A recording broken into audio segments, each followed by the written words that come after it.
Before you count sheep, count mysteries.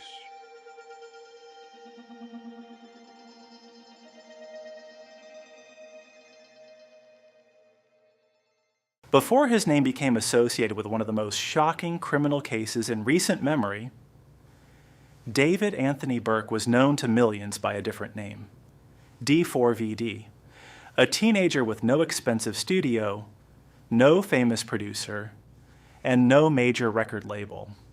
Just a phone, a bedroom, and an internet connection. Like many teenagers, David spent countless hours playing video games. His biggest passion wasn't music at first. It was Fortnite. He uploaded gaming montages to YouTube, hoping to grow an audience. But there was one problem: copyright. The music he used in his videos kept triggering copyright claims. Eventually, someone gave him a simple piece of advice. If you can't use someone else's music, make your own. What started as a solution to a YouTube problem quickly became something much bigger. Using nothing more than a mobile phone and basic recording software, David began creating his own songs.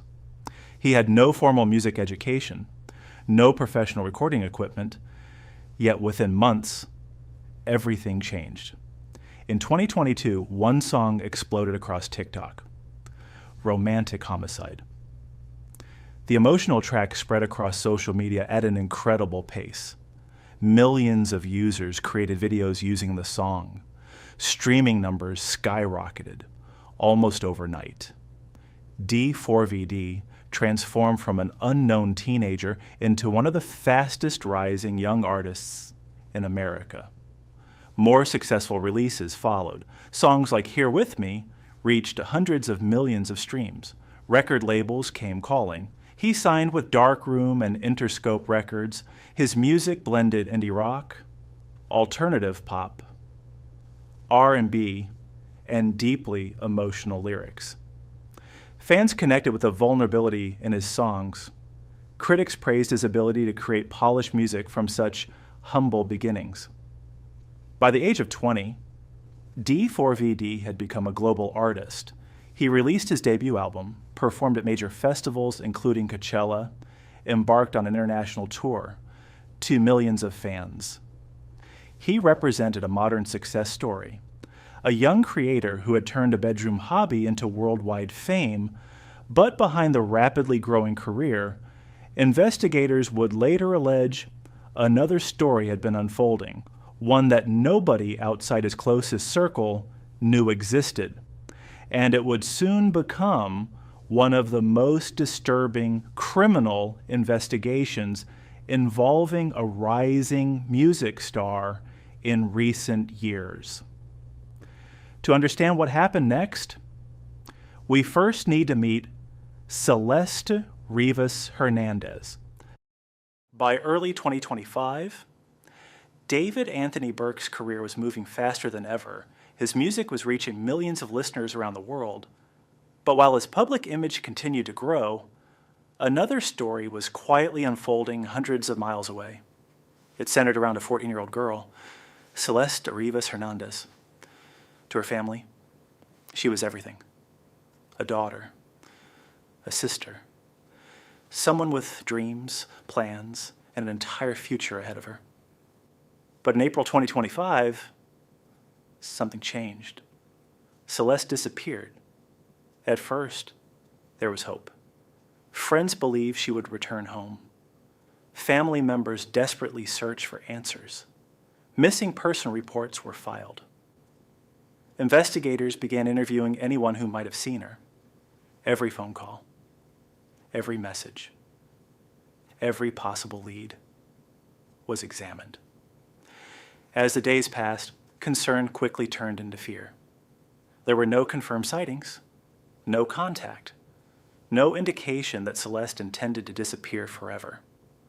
Detectives started reconstructing her final known movements. They collected surveillance footage, examined digital communications, interviewed friends, relatives, and acquaintances, piece by piece.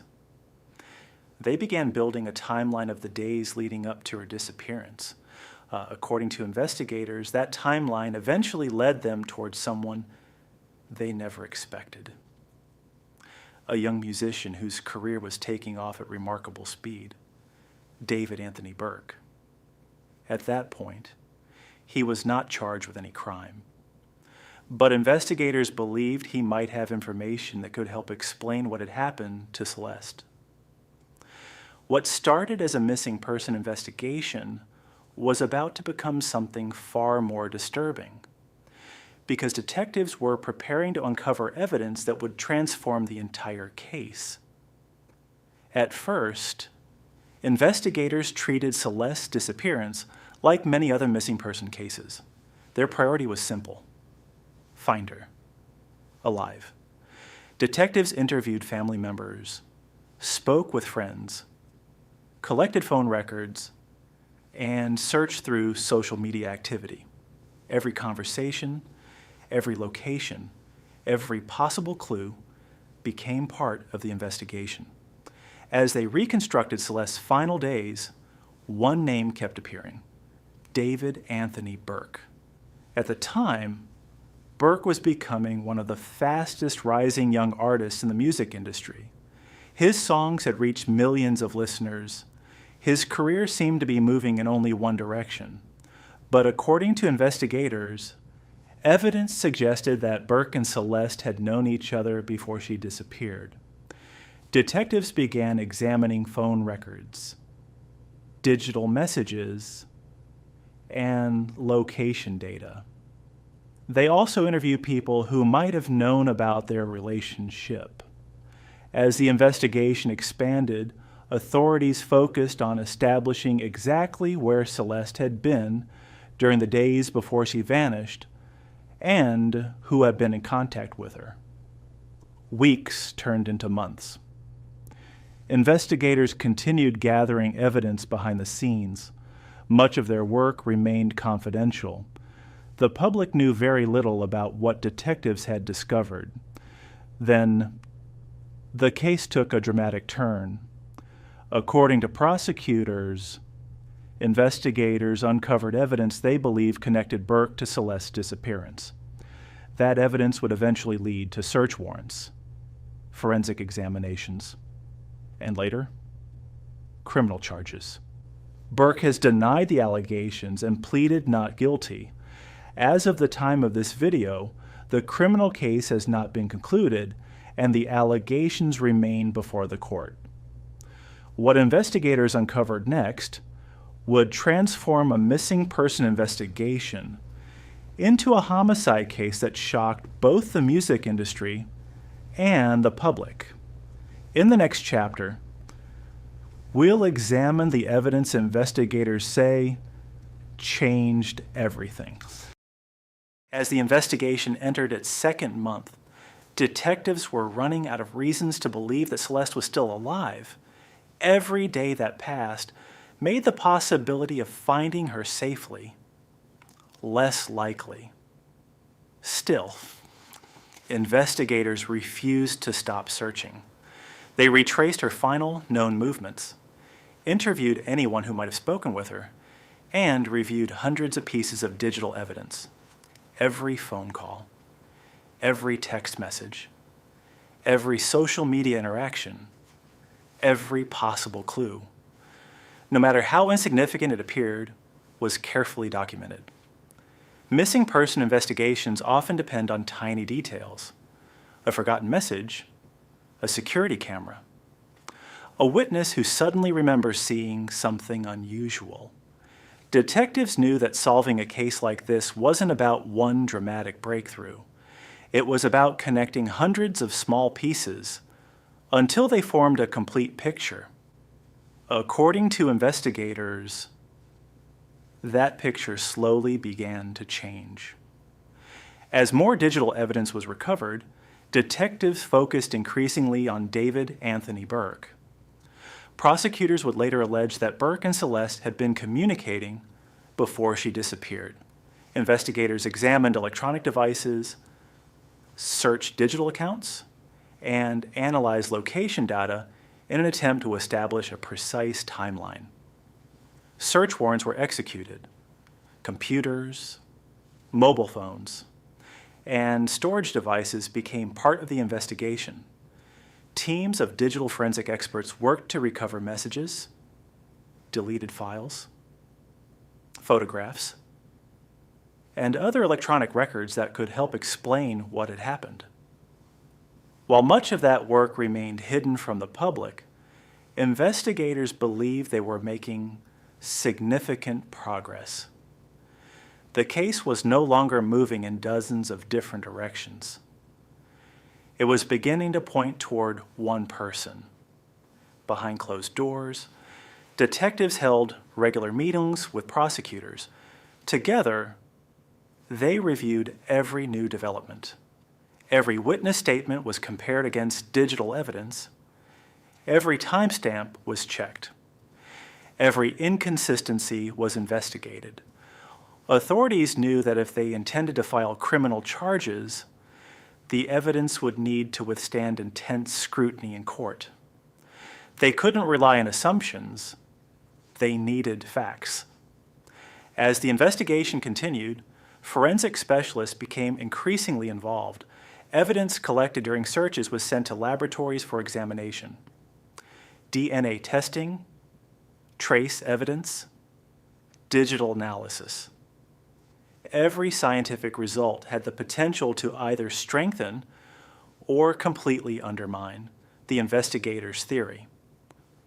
According to prosecutors, those findings gradually reinforced their belief that Celeste had not simply disappeared. They believed a homicide had taken place.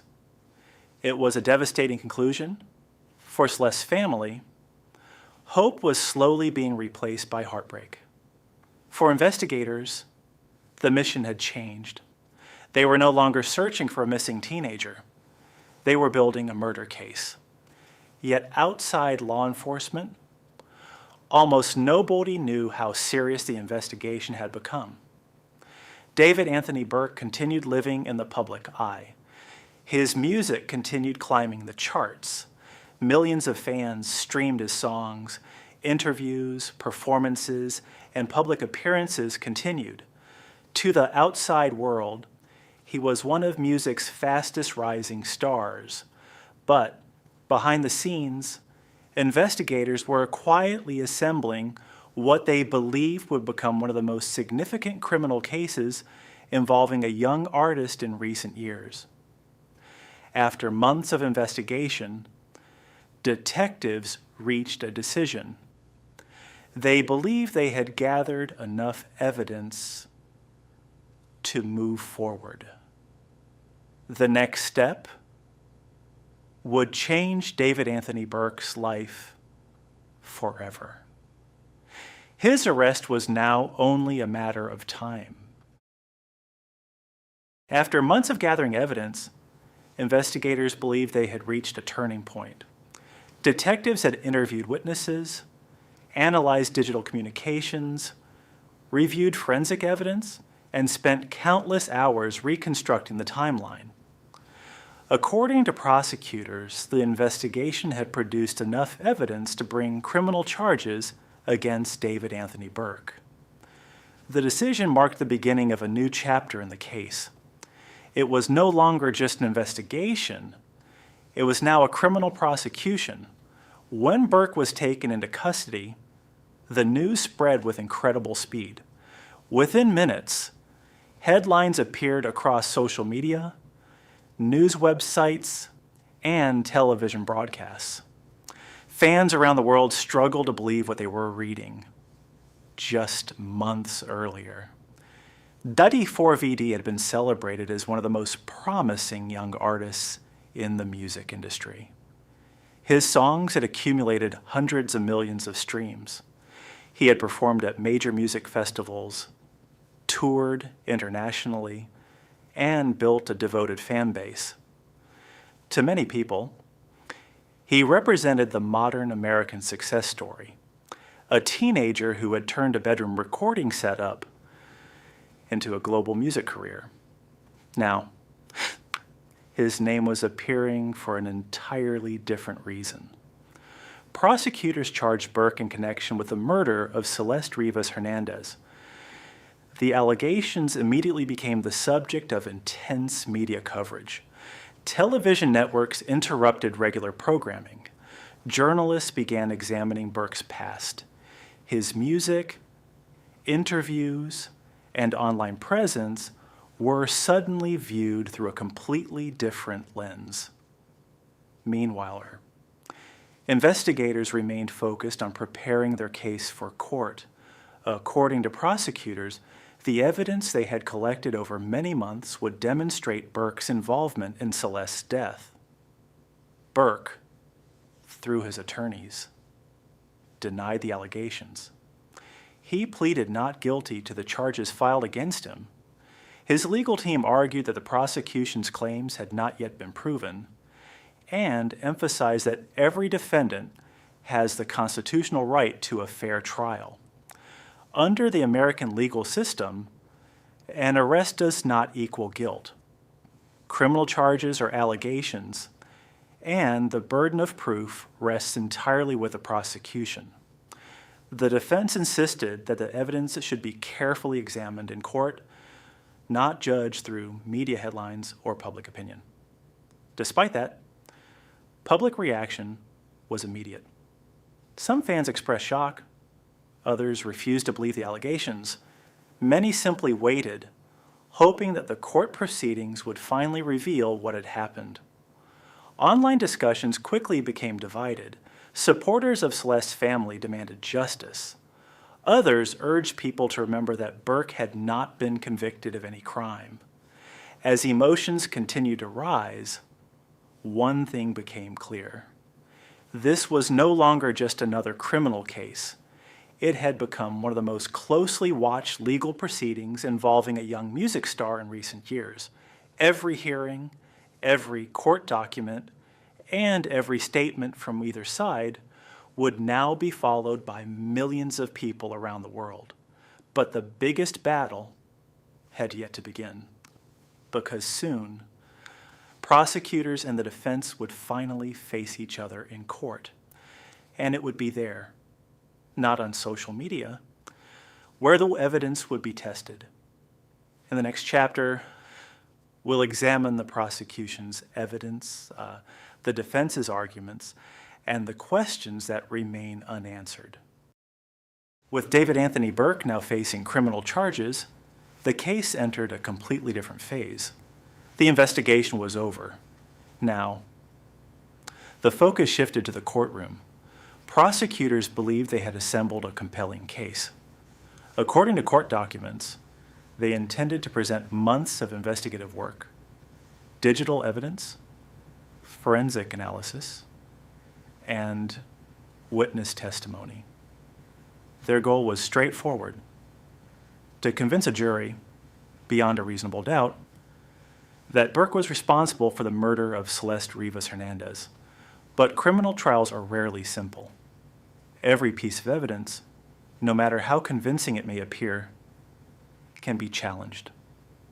Every witness can be questioned. Every timeline can be disputed. Burke's defense attorneys made it clear from the beginning that they intended to challenge the prosecution's case at every opportunity. Burke pleaded not guilty to all charges. His legal team argued that prosecutors had not proven their allegations and reminded the court that suspicion alone is not enough to secure a conviction. Under the American justice system, the burden of proof does not fall on the defendant. It falls entirely on the prosecution. They must prove every element of the charges beyond a reasonable doubt. If they fail to do so, the jury is required to return a verdict of not guilty. As both sides prepared for trial, public attention continued to grow. News organizations reported on nearly every development. Court filings were analyzed by legal experts. Social media exploded with theories, speculation, and heated debates. Some people believe the evidence described by prosecutors appeared overwhelming. Others argued that the public had seen only part of the story and that the defense deserved the opportunity to challenge every allegation in court. It's a reminder of an important principle. Headlines, social media posts, and online discussions are not evidence. A courtroom is. It is there, under oath, before a judge, and ultimately a jury, where facts are examined and legal responsibility is determined. For Celeste's family, every hearing represented another painful step in a process they never wanted to experience. For Burke, every hearing carried the possibility of changing the rest of his life. Whatever the final verdict may be, the consequences will be profound. One family has already suffered an unimaginable loss. Another faces the uncertainty of an ongoing criminal trial. And millions of people continue to watch, waiting for answers. As of the recording of this video, the legal proceedings are still ongoing, and no final verdict has been reached. Until that happens, the questions surrounding this case remain at the center of one of the most closely followed criminal investigations involving a rising music star. Every criminal case leaves behind unanswered questions. Some are answered in court. Others remain with the families forever. The case of David Anthony Burke and Celeste Rivas Hernandez is one of those stories, a story that began with a missing 14-year-old girl and evolved into one of the most closely watched criminal cases involving a rising music artist. For Celeste's family, no verdict can undo their loss. No sentence, no courtroom decision can bring her back. Their lives changed forever the day she disappeared, and they continue to wait for the justice they believe she deserves. For David Anthony Burke, everything changed as well. A career that had once seemed unstoppable was suddenly overshadowed by criminal charges. Concerts ended, headlines replaced hit songs, and the future he had been building became uncertain.